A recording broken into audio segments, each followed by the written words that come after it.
Today on CCHF Talk. The understanding comes to us that this is a gift. I think it gives us the ability to nurture it a little bit more, to handle it with a little bit more care, so that when we see instances where others are vulnerable and that we want to respond, it is not so much this sort of natural human inclination, but more so a collaboration with the divine. CCHF Talk is produced by Christian Community Health Fellowship, where healthcare providers, executives, and students come together to educate, encourage, and engage. Join us as we explore topics related to healthcare to marginalized communities. Those talks, those conversations. CCHF Talk. Because generally when we think about caretakers, these are not the individuals that we sort of label as needing to cultivate compassion. And I would imagine that all of you here in some capacity are caretakers, whether it be professionally or even privately, personally in your own lives.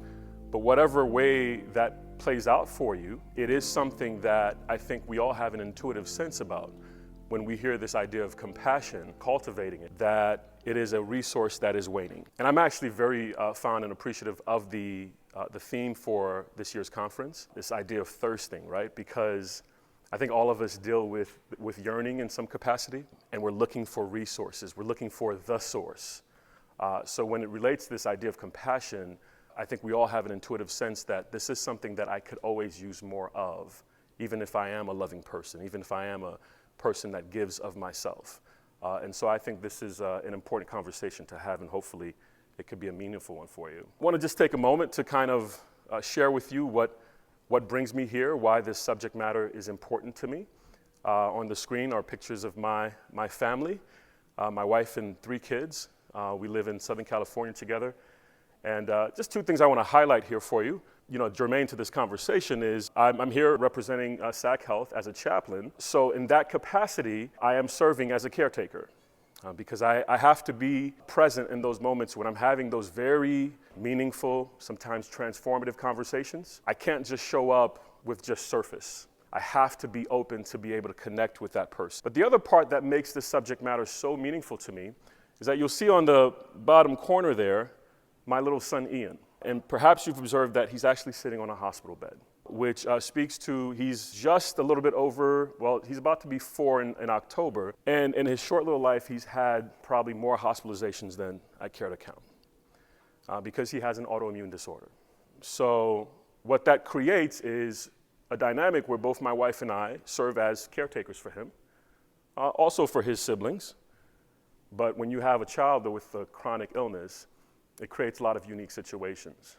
And so you're always in this space of having to sort of assess, well, how much compassion do I have here, right?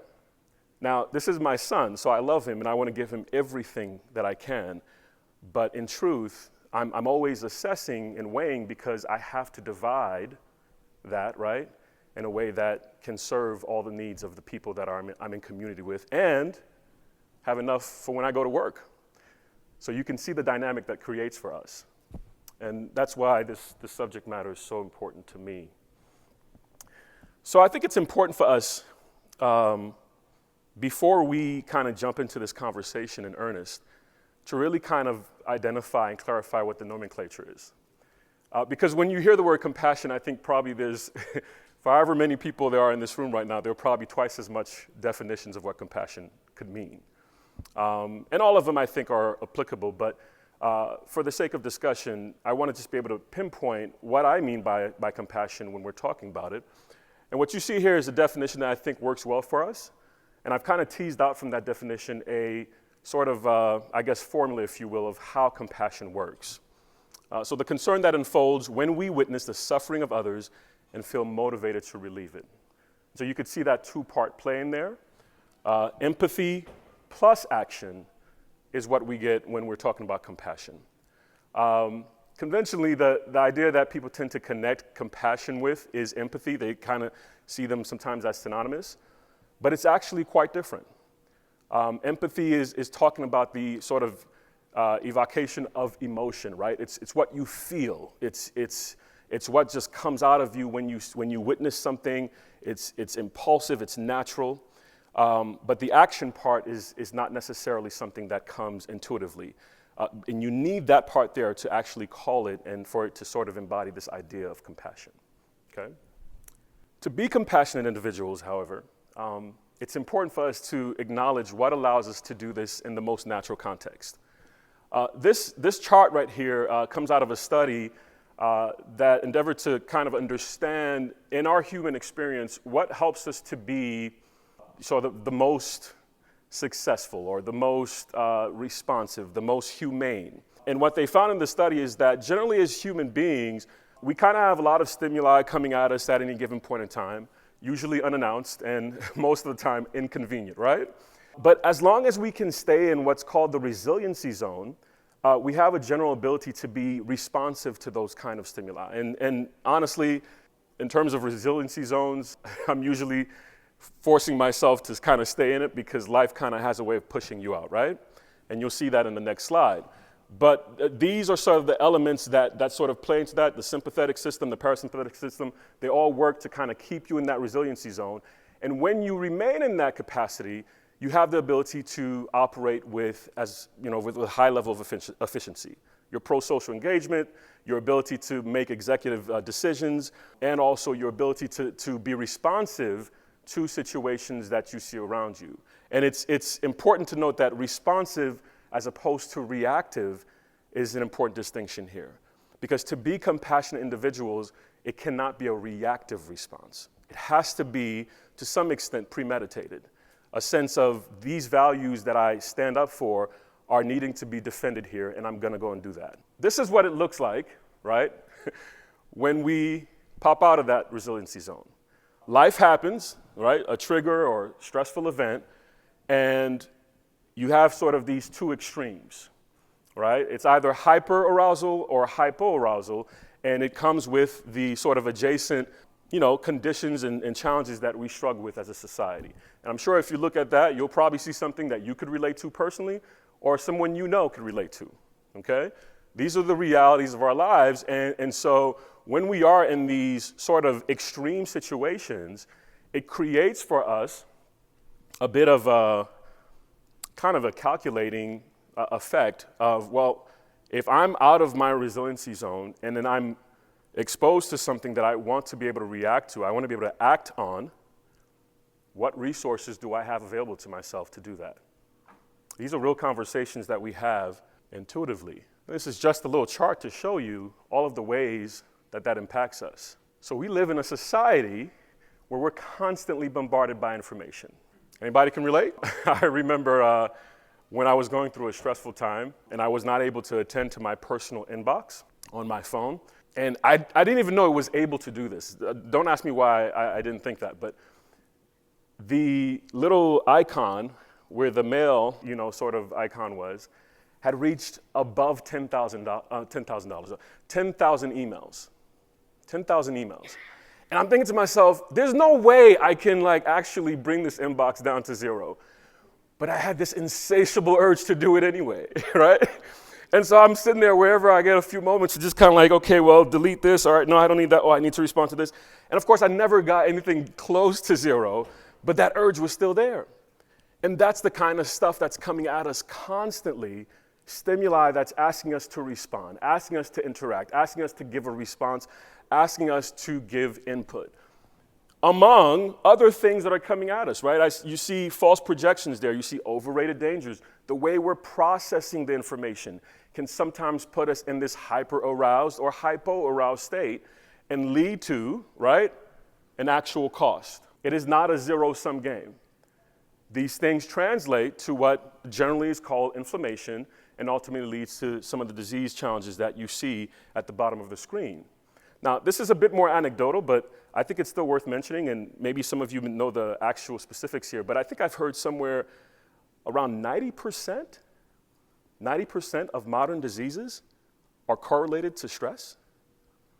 That's an inordinate amount of, right? That's a huge amount, 90%. And so when we think about all of these sort of ways that we've learned to live, we have to contemplate what the true cost is of our inability to be able to modulate and deal with stress and how that actually impacts us as a society. And I think that's when we start really contemplating the cost of compassion. Because I think there's a shadow economy of compassion that we probably all sort of process and deliberate about every time we're exposed to something where we have to act, right?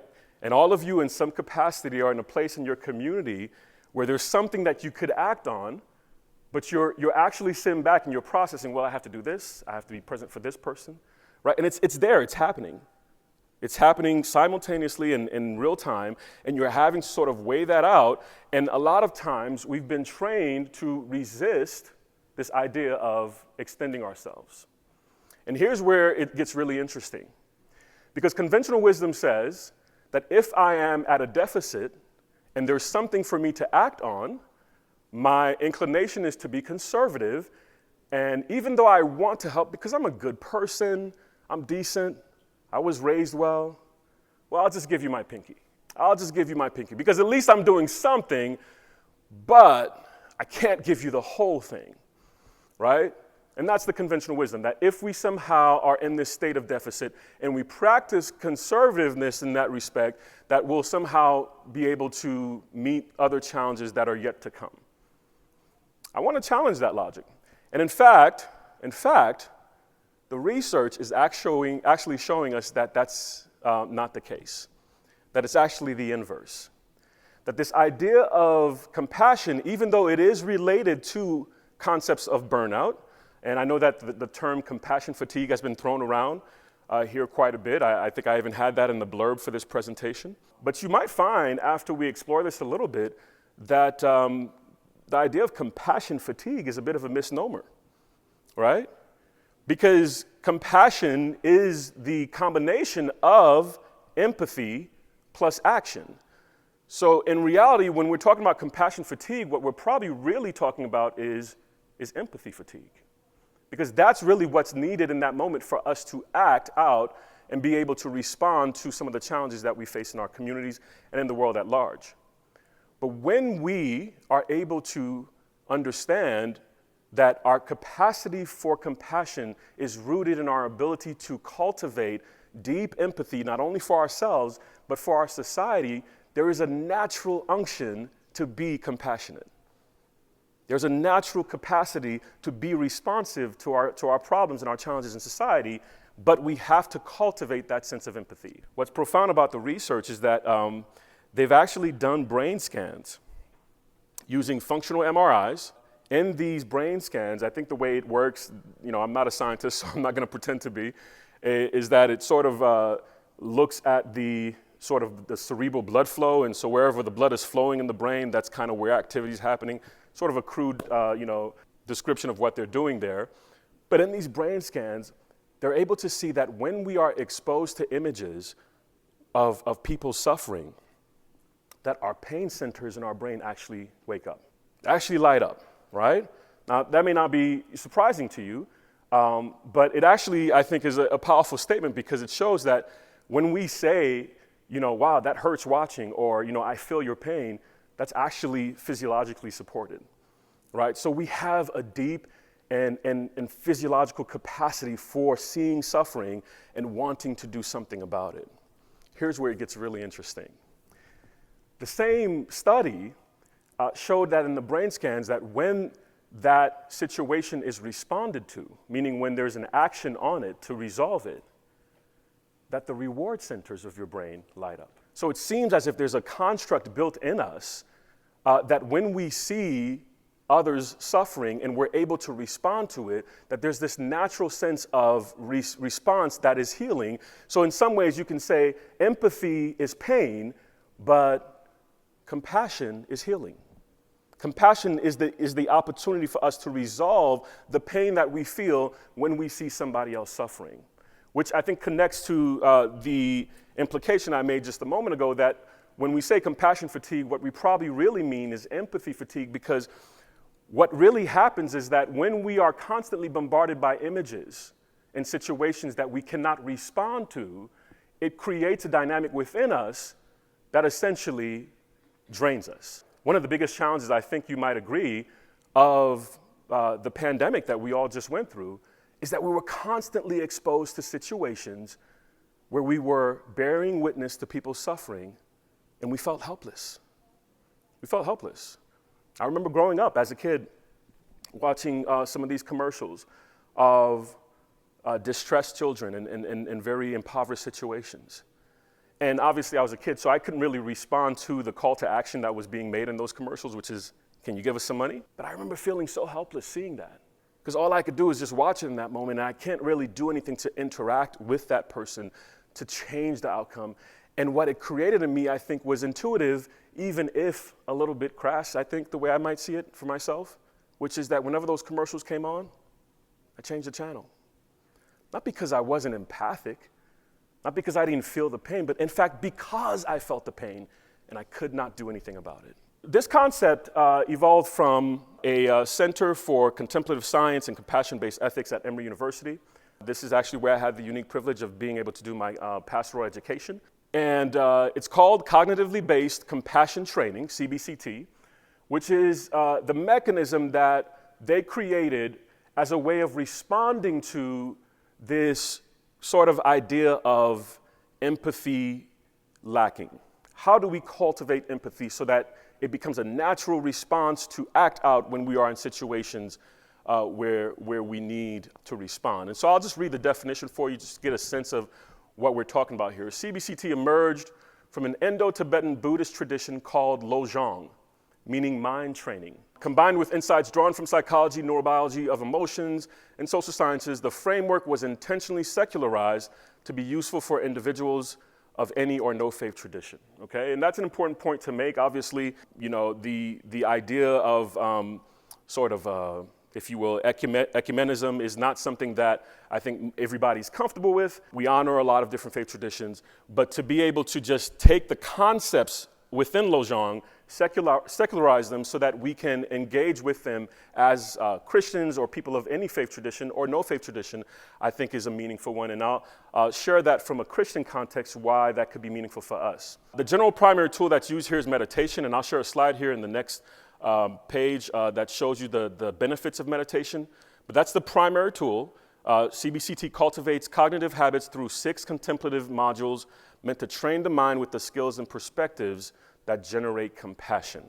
This study was done, and actually this is a recent study, but the idea of this study was to basically see between meditation and what they call EMT-B, which is attention to breath, right, which is actually part of one of the modules, which was effective as it relates to lowering people's anxiety levels.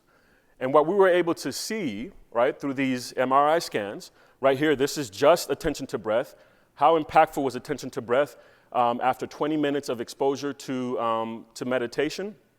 Well, actually, this is just attention to breath, so you could see that pre-session and post-session, that there wasn't any real decrease, right, in anxiety.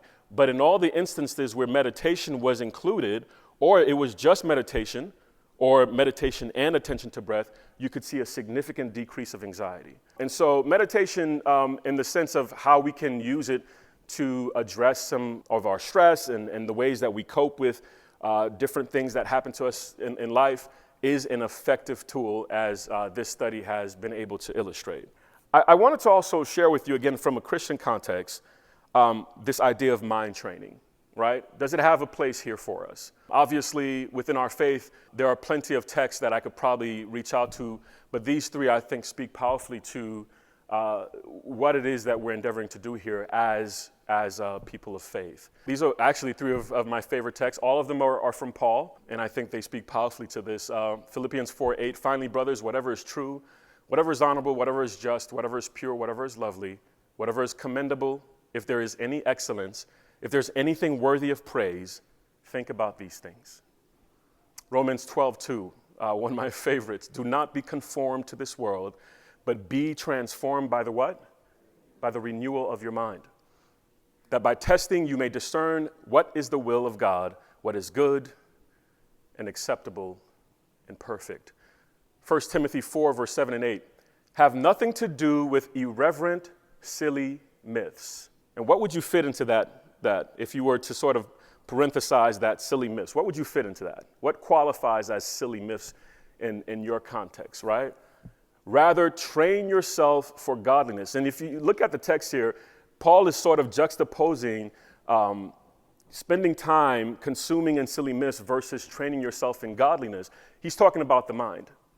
He's talking about the mind. How do we train ourselves in godliness? And then here's the distinction he's making. For while bodily training is of some value, godliness is of value in every way as it holds promise for the present life and also for the life to come. This is the promise that's in Scripture. So I think that there is an invitation to do intentional mind training and to sort of cultivate sort of a scaffolding that we can lean on and use in moments of high stress and anxiety so that we can meet the challenges of our world. So this is the sort of 30,000-foot view of all the modules, how they work with each other. I'm going to take some time for probably the rest of our time here to kind of go over these briefly to give you a sense of what each of them endeavors to do as a mind training exercise. I do want to say, though, too, that this is just one option.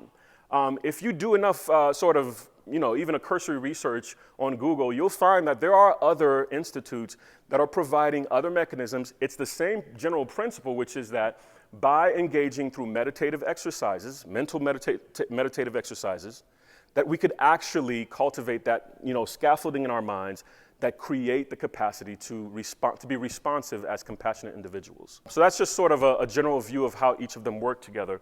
But let's go into greater detail to kind of understand what each one is presenting. The first module is this idea of connecting to a moment of nurturance. Actually, from what I understand, from one of the founding members of this principle, initially this module was not a part of the construct. It was created afterwards because what they realized was that when people engage with the modules, they were not able to really kind of sink into the modules so that they can engage with the exercises intentionally. And part of the reason was because people did not feel a sense of safety and security as they were engaging it. So this first one, really, that's what it's about. It's about putting your mind in a state of safety. Anybody ever kind of just is walking around and then all of a sudden you feel a sense of danger? Right? I mean, it happens for any given situation. It could be a threat that you're perceiving somewhere. Maybe that threat is real. Maybe it's imagined. But it happens. We have an intuitive sense of picking up from our surroundings what we might see as dangerous or unsafe. The ability to sort of reorient yourself to safety is a skill set that if you can manage, it can be extremely useful for you in very difficult situations. For example, like speaking to a bunch of strangers at a conference, right? Right? I mean, and you might think, okay, I'm doing this with some relative ease, but even as someone who's experienced speaking publicly in front of people, I have to deal with some anxiety, right? So this module is actually very useful for me, that when I'm in instances where I feel sort of my anxiety bubbling up for one reason or the other, I just close my eyes and I go to that moment of nurturance. And what I mean by moment of nurturance is that any memory that cultivates for you a sense of safety, that cultivates for you a sense of warmth, and nurturance not only in terms of what you're receiving, but what you were giving. The memory I like to go to is when my children are born, because I remember every time that I was able to sort of hold them after they were cleaned up and everything. Here's this little bundle of joy whose life is completely in my hands, and that sense of vulnerability that they had opened me up to vulnerability. So it gave me a sense of safety to know that this mutual vulnerability was just right there for me to access. Of course, now they're toddlers and they drive me crazy, but that's a different conversation. You'd be surprised how difficult it is to focus on one thing. When we first did this exercise in my training, it was really interesting because the idea here is to focus on the breath, the sensations of the breath. And I'm telling you, even if we were to do it right now, if we had the time to do it, I definitely would invite you to do it. And you'd find that as soon as you start focusing on your breath, what happens? Well, you do relax, but what happens? Huh? Well, that would be the goal. That would be, you said you just think about breathing. That would be the goal. But what actually happens, if we're being honest, is what?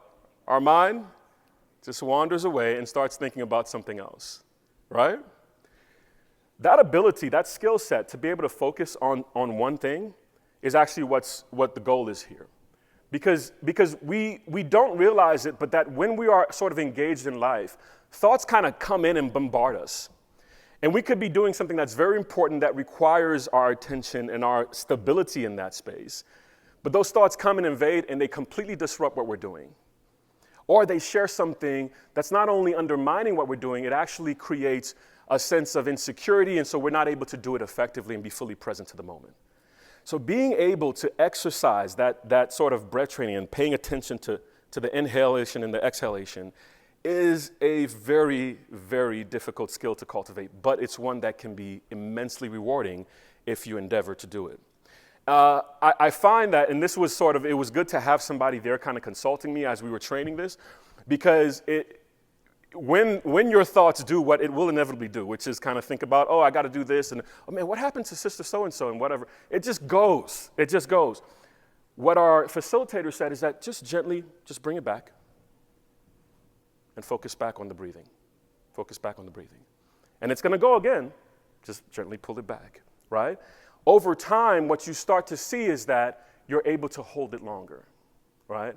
Now, the goal here is not to just kind of keep that focus in perpetuity, because quite frankly, it's probably impossible. We're just humans. But the longer you can keep it in that capacity, you're actually training the capacity to focus on one task and be able to not allow distractions to disrupt your capacity to do that. Are we tracking so far? Okay. So this is actually a two-part module. The idea of cultivating self-compassion, accepting our vulnerabilities. When we are able to contemplate that we are limited, that we do not show up a finished product. One of my favorite terms that we used during my training in pastoral care was growing edges. Have anybody ever heard of that? Right? It's this idea that says that, look, I'm kind of like, if you think of me as a terrain, I have edges that are still kind of rough and rocky, and I probably wouldn't go there if I were you. And we all have growing edges, and that's okay. That's okay, right?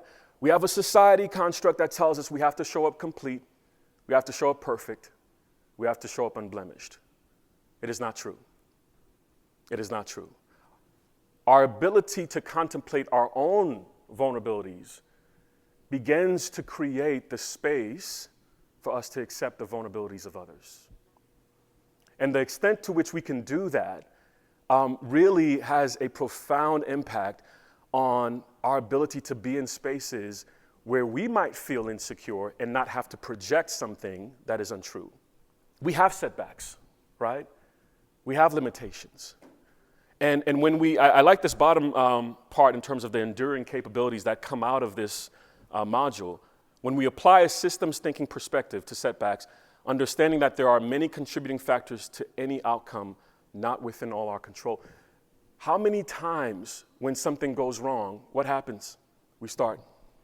This just came to me. This wasn't part of my notes, but I think the world that you have is the world that you created. The world that you have is the world that you created. Now, you might be thinking, whoa, me, I created this world? The world that we have is the world that we created. It's not an accident.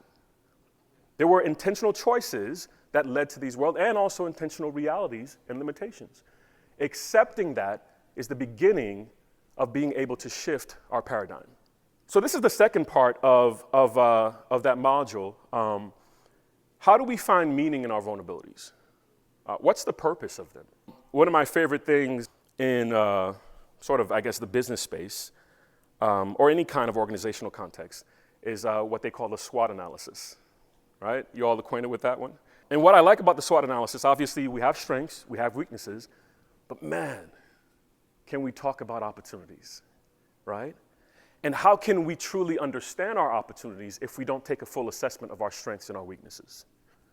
So this module endeavors to say, okay, well, now that I have a sense of my limitations and my vulnerabilities, what invitations, what opportunities are coming out of that I can take advantage of right now to create outcomes that I perhaps couldn't see before, right? Because our vulnerabilities are actually opportunities for connection. They're opportunities for bridging with others within their strengths and building on that in a way that can be collaborative and helpful to whatever the goal is. So having that sensitivity and compassion for others, being able to understand that I can take control of my situation. I don't have to be sort of a victim to my own limitations. All these are powerful, I think, enduring capabilities that come out of this module. Anybody has a bias here? Does anybody have a working mind? Then you have a bias. Biases are not bad, but they can be weaponized. They can be weaponized.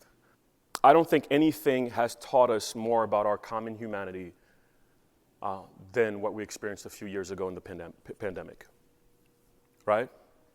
I mean, for all intents and purposes, not to be political or anything like that, but something that's purported to come out of a city in China, as I understand it, within seconds it seems, spread through the world like a brush fire. And all of us were exposed. All of us. I remember when I heard the first report that it was somewhere in Washington State, somewhere in the Seattle area. And I was thinking, just like that. Our world changed completely. And for all of the ways that our society is fractured, or that we set and develop separations, categories of how you're this and I'm that, in that instance, all of us were human on one globe, and there was no Mars to go to. Our common humanity tends to show up in points of crisis, and they tell us salient things about ourselves that we tend to forget when the crisis is gone. But it is vitally important for us to reset and learn from those crises because they give us the key to understanding how we can better our humanity going forward. What are the things that we did in the pandemic that we're not doing now that perhaps maybe we should keep doing? And I'm not talking about wearing masks, but I'm talking about perhaps maybe even the inclination as to why you wore a mask or why you understood the importance of that. And this is connected, even though it's not like sort of part one and part two, it's still connected to the previous one. This module seeks to cultivate a sense of our interdependence on each other. I remember watching this, you know how they have the children's programs, and sometimes they show, I think, whether on Sesame Street or something like that, they'll show the way that, okay, this is how food gets to the grocery store, right? And so you start watching the process, and it goes from the factory, from the farm to the factory, I guess, and from the factory it goes to the, to the 18-wheeler, and that takes it to the, so on and so forth. So I'm watching this with my kids, I didn't think anything of it. Fast forward to a few days later, I'm rushing to the store to get something that I desperately need. It happened to be the Oatly oat milk, which is very popular these days. So I went to the store, and lo and behold, they were out. And I was very upset because I need my Oatly, right? And I was like, okay, yeah, whatever. So I got, I think, another version. I think it was Chobani or something like that, and went home. Fast forward to a few days later, I'm in traffic. And I got to get to where I'm going. And if you know anything about Southern California, on a Friday, evening, there were probably like 10,000 18-wheelers right there on a stretch of road, right? And everybody's just jockeying to get to where they're going.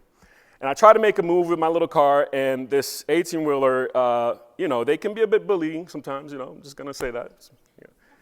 Did this really aggressive move that really could have probably damaged me in my car. And I was so upset. I'm like, come on, man. Only a few days later, the thought came to me how those events were connected. Meaning the two last events that I shared with you. Because here I am at the store upset that my Oatly was not where I wanted it to be when I needed it. But then I'm on the road upset with this truck driver because, well, he's just trying to get to his destination, which is probably to deliver some Oatly to the supermarket. Right? And so here's our reality as humans, that we live in this sort of interdependent context where we don't see how what we do affects the other and how we are reliant on each other, right? And it creates these sort of very short and demanding kind of interactions, these transactions, where it's like, okay, just give me my milk or just give me this, without realizing that there is really a deep interdependence that we rely on for society to work, for it to function. And so this is what this module endeavors to illustrate, an other-oriented context instead of a self-focused context. Harnessing the power of compassion is essentially the goal, the ultimate goal of all of these modules, and sort of this is the culminating act, because it helps us to see that when we are able to see the vulnerability of others, when we're able to see how we're interconnected with each other, that we have an ability to respond automatically to situations where there are shortcomings. You have an innate ability given to you by God to fix what's wrong. But you cannot generate the capacity to have. You cannot generate the ability to have broken hearts. Let me put it this way. I remember speaking to sort of an elder of mine and thinking that a situation that was really heartbreaking, where I acted out to fix and I actually fumbled it because my actions did not fix but only made the situation worse. And I was a little bit frustrated, so I came to this elder to get some advice and context. And he shared something that I think resonates with me very powerfully, which is that even our capacity to be loving and kind to our fellow brothers and sisters is a gift from God. It might be a bit virtuous for us to think that, oh, look, I'm a sentient being and I see this and it's hurtful and I want to respond. But as the understanding comes to us that this is a gift, I think it gives us the ability to nurture it a little bit more, to handle it with a little bit more care, so that when we see instances where others are vulnerable and that we want to respond, it is not so much this sort of natural human inclination, but more so a collaboration with the divine, right? That God is inviting you to be his hands and his feet in this specific situation. And how we're able to do that really comes back to our ability to make ourselves proper receptacles of God's love. So that's just another kind of overview of the whole thing, how it works together. I'll give you a chance to take a look at that, or if you want to take any screenshots. I'll just point out one thing here, which is that the goal here is here, because that's what we all want, and that's what the people suffering want. The people who are relying on you to intervene and help them to overcome a difficult situation.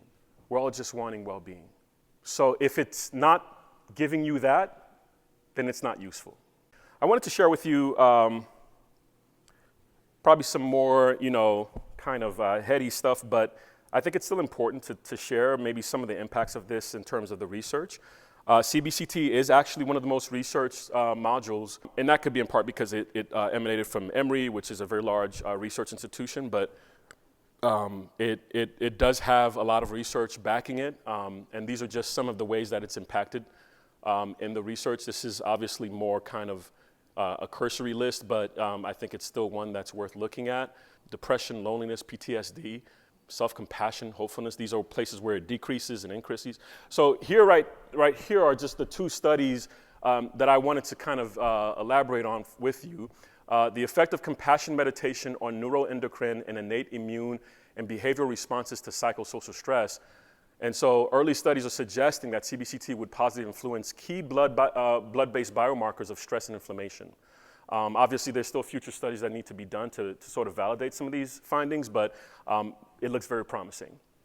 This one, I think, is really profound because it says something about us that I think we need to acknowledge. Compassion meditation enhances empathic accuracy and related neuroactivity. I actually participated with this study while I was still at Emory.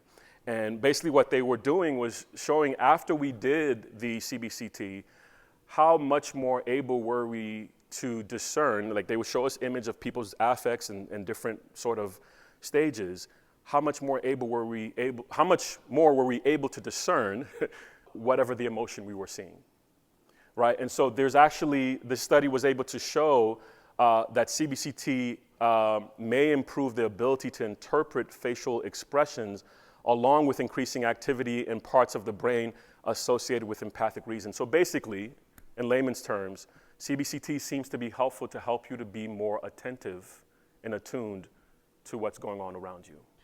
Great question, and I'll get to that in just a minute. So the general scope of the research is pretty broad. You can see at the bottom there that it's there's research that's ongoing with parents of children with autism, depressed patients and their partners, NICU nurses, right? That's a cohort that is extremely prone to burnout, and many more. So, and the collaborations also are pretty myriad. So psychiatrists, neuroscientists, public health professionals, and others. This is just the three sort of research articles that I cited. I would encourage you to take a look at these if you want to kind of do more insight, and then I'll share a resource here at the couple resources here in the next page. I think evidence-based is very important, even when you're kind of presenting these, well, probably especially when you're presenting these kind of situations, because it can't just be purely anecdotal, right? There has to be a sense of, okay, is this effective, and how do we know it's actually useful? So I wanted to share with you a few resources, and this gets to your question. Right here is a link to what's called the compassion shift. So in terms of the frequency that you use CBCT, this could be more on an individual basis. And in terms of how you use it for your teams and your organizations, that's going to take a little bit more kind of thought and calculation in terms of how you want to execute that. You could do it in a group setting and facilitate that perhaps at a huddle or something like that. But I find that it's better to integrate it into the personal life, right? Because it's really about how do you attune yourself to the world, not so much how do you attune yourself for the organization you work for. So these books right here this one was very helpful just in preparation for this presentation.